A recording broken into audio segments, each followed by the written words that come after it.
안녕하세요. 이번 강의는 건축환경 계획 두 번째 시간으로 음환경 소리에 대한 것부터 해보도록 하겠습니다.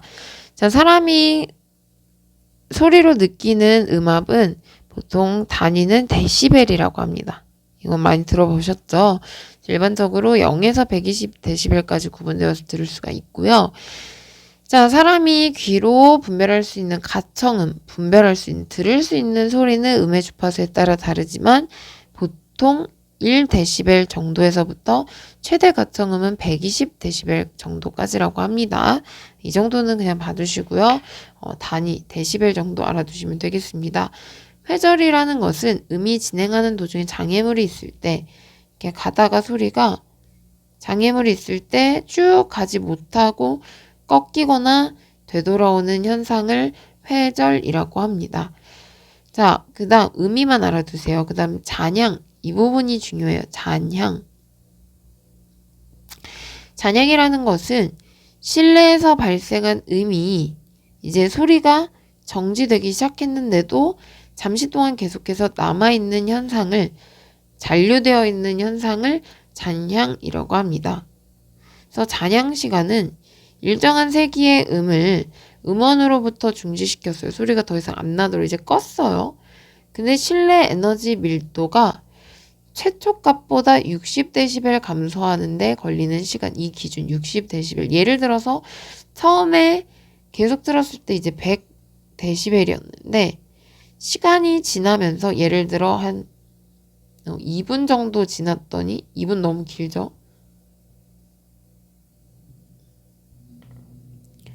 30초 정도가 지나니까 40데시벨로 떨어졌어요. 그럼 얼마나 감소한 거예요, 그러면? 100에서 40이 됐다는 얘기는 60데시벨이 떨어진 거죠. 이렇게 60데시벨 감소하는 데 걸리는 시간, 즉 이 30초가 잔향 시간이 되겠습니다. 만약에 잔향 시간이 너무 길면, 그러니까 오랫동안 계속 남아있다는 얘기예요. 100에서 40데시벨 되는데 예를 들어서 1분이나 걸려. 그럼 계속 소리가 남아있겠죠. 그럼 뚜렷하지 못하고 계속 울리거나 겹쳐질 거예요. 근데 반대로 100에서 40데시벨 되는데, 그러니까 60 감소하는데 잔향시간이 뭐 5초밖에 안 돼. 그러면 소리가 금방금방 사라지니까 쉽게 작아져서, 소리 크기가 쉽게 작아져서 역시 소리를 듣기가 어렵겠죠. 그래서 잔향시간이 너무 길어도 안 되고 너무 짧아도 듣기 어려워요. 잔향시간은 실의 부피와 실의 크기, 그리고 벽에 이제 이런, 여기는 음악홀인데 이런 벽면에 재료들이 얼마나 소리를 흡수하냐 이 정도에 따라 결정이 되고, 중요한 건 이게 중요해요. 실이 어떻게 생겼는지 모양과는 관계가 없습니다. 실이 정사각형으로 생겼든지, 뭐 실이 이렇게 이쪽은 무대고 이쪽은 관중석이어서 이렇게 생겼든지 형태, 모양과는 관계가 없고요. 잔향시간은 크기와 벽면의 흡음도와 관련이 있습니다. 이거 굉장히 중요해요. 어떤 모양이든 그건 상관없다라는 거예요. 자, 그 다음 실의 부피, 용적이 클수록 공간이 크니까 계속해서 오래 머물러 있어요. 잔향시간이 길어진다. 즉 실의 용적에는 비례하고요.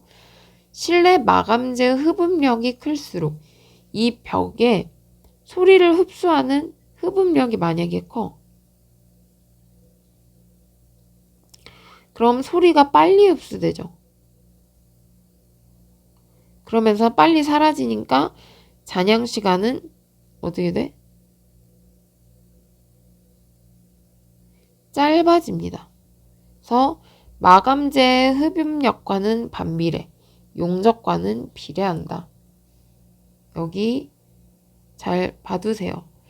자, 그럼 또 다른 특징으로 공연장처럼 소리를 어느 정도 좀 남아있게 해야 되고 너무 빨라 사라지게 하면 안 돼. 그러면 잔향시간을 길게 해야죠. 소리를 비교적 오래 머물게 합니다. 그리고 강의실처럼 빨리빨리 내용이 진행되고 잘 귀에 쏙쏙 박히게 하려면 잔향 시간은 짧게 한다. 이런 특징도 있고요.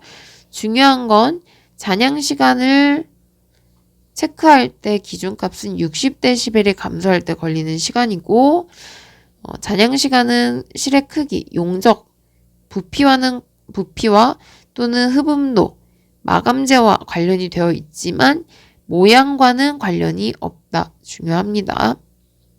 그리고 부피가 크면 잔향 시간이 길어진다. 비례하고요. 마감재 흡음력이 크면 잔향 시간은 짧아진다. 반비례 관계다. 잔향 굉장히 중요해요. 자, 흡음 또 나왔죠. 흡음. 소리를 흡수해서 반사음. 소리가 이렇게 벽으로 다 들어가니까 반사되는 소리는 어때? 작은 것. 이런 건 언제 써야 돼? 방음할 때. 그래서 흡음 재료로는 재료에 이렇게 구멍이 많아. 그걸 다공질이라고 해요. 쉽게 말해서 구멍이 많아요. 그러면 소리가 다 일로 흡수돼서 튀어나오는 소리가 적어집니다. 뭐 예를 들어서 스티로폼, 섬유질, 보드 이런 거. 자, 차음은 흡음은 소리를 흡수시키는 거고 차음은 소리가 이렇게 벽면으로 통과되는 걸 막는 거예요. 차단하는 거. 여기 아예 못 들어오게 차단해야 돼. 그럼 어떻게 해야 돼? 재질이 단단하고 아예 막혀 있어야겠죠. 단단하고 치밀해서 소리가 들어가지 못하도록. 예를 들어 콘크리트 같은 게 있습니다. 그래서 아파트 같은데 바로 옆집이지만 콘크리트로 지어졌기 때문에 이렇게 우리 집이 있고 옆집이 있어도 소리가 차단돼서 잘 들어오지 않게 되는 거죠.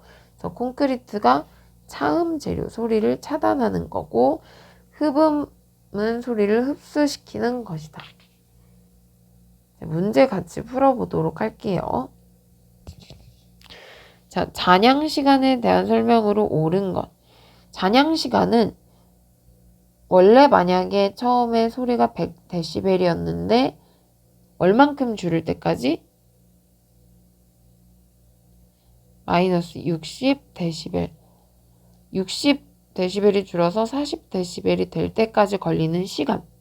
자, 그래서 에너지 밀도가 30 감소하는데 이게 아니라 60 감소할 때 걸리는 시간이라 했죠. 자, 잔향 시간은 용적, 공간의 크기, 용적, 크기, 부피 다 같은 말이고 이 용적, 부피, 크기가 크면 클수록 잔향 시간이 오래 머물러 길어진다. 비례한다고 했고요. 흡음력에는 반비례한다. 소리를 흡수해버리면 빨리 사라지죠. 잔향 시간이 짧아진다 해서 반비례. 맞는 말이고요. 잔향 시간이 길면 오래 머물러 있다는 뜻이에요. 사라지는데 오래 걸려. 그러면 음량이 계속 남아있고 잔향 시간이 없으면 잔향 시간이 없다는 얘기는 빨리 사라져서 소리가 명료하죠. 예를 들어 강의실 같은 때 얘네 둘이 바뀌었어요. 자, 그리고 4번 잔향 시간은 형태에 영향을 받는다.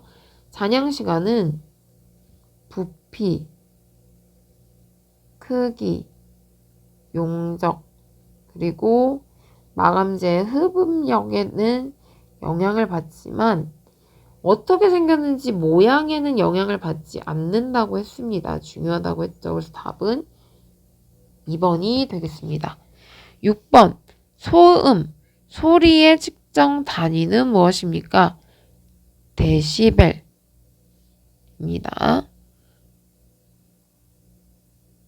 자, 넘어가 보도록 할게요. 우리가 음안경 소리까지 받고 고 이제 실내에 빛을 주는 빛 환경입니다. 자, 빛의 단위. 빛을 좀 여러 가지로 나누는데 그림으로 먼저 보면요. 우리가 가지고 있는 이제 실내 전구에서 빛이 나오죠. 빛이 나오는데 이걸 광원이라고 해요. 빛을 내는 원재료, 원인. 이 광원에서 나오는 빛의 총량 있죠. 광원으로부터 발산되는 빛의 양. 전체적인 빛의 양을 광속이라고 하고요.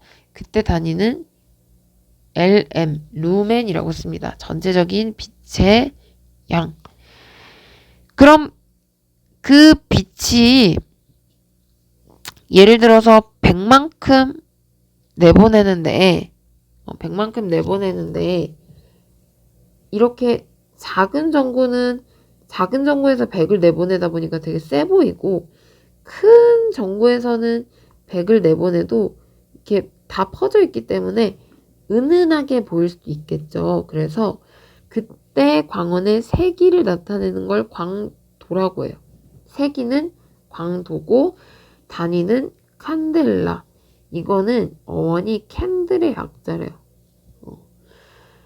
자, 그럼 이렇게 전구 광원에서 빛이 나와서 어디에 도달해? 바닥이나 이제 물건에 이렇게 도달하게 되겠죠. 그래서 대상이 빛을 받는 양을 조도라고 합니다. 단위 평면 위에 입사, 도달하는 빛. 그래서 어느 장소에서의 밝기. 얘를 룩스라고 표현을 해요. LX. 자, 그리고 얘는 이제 장소에 대한 거였고, 조도는 그 빛이 반사돼서 사람 눈으로 갈 수가 있겠죠. 표면에 부딪혀서 이렇게 반사되어서 표면, 반사면의 밝기는 바로 휘도라고 합니다.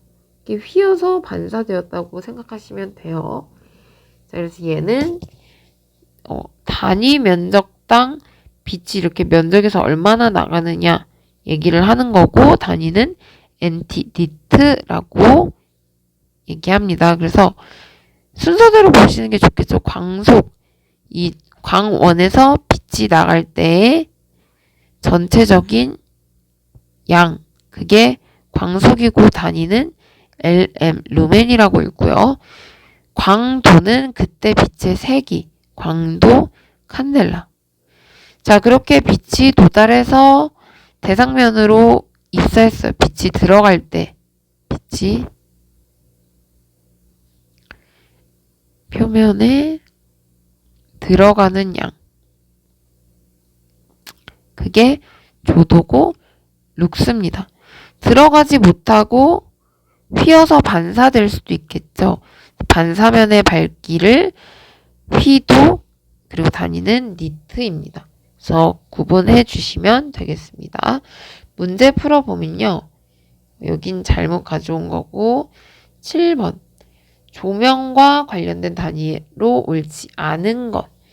자, 아까 처음에 이렇게 전구에서 나오는 것을 광속이라고 했고 LM, 루멘이라고 읽는다고 했습니다. 자, 이때 이 세기를 나타내는 것을 광도라고 했고 칸델라라고 읽는다고 했어요. 이 빛이 이제 어디로 들어가요? 여기 평면, 바닥으로 빛이 들어가게 되겠죠. 이렇게. 그걸 바로 조도라고 했고 얘는 룩스라고 합니다. 들어가지 못하고 어떻게 돼요? 반사되는 경우도 있어요. 그래서 사람 눈으로 가게 되는데 그게 바로 휘도고 단위는 니트라고 읽습니다. 그럼 여기에서 해당하지 않는 것은 얘죠? 답은 이겁니다. 이 N은 아마 뉴턴, 힘의 단위일 거예요. 그리고 광도, 칸델라 맞고 맞고, 휘도 니트 맞고요. 조도 룩스 맞죠? 답은 1번이 되겠습니다. 자, 그래서 이번 시간까지 여기까지 해서 건축 환경 계획까지 끝냈고요. 우리 다음 강의에서부터는 그럼 이제 사람이 살아가는 주거 건축 계획에 대해서 강의하도록 하겠습니다.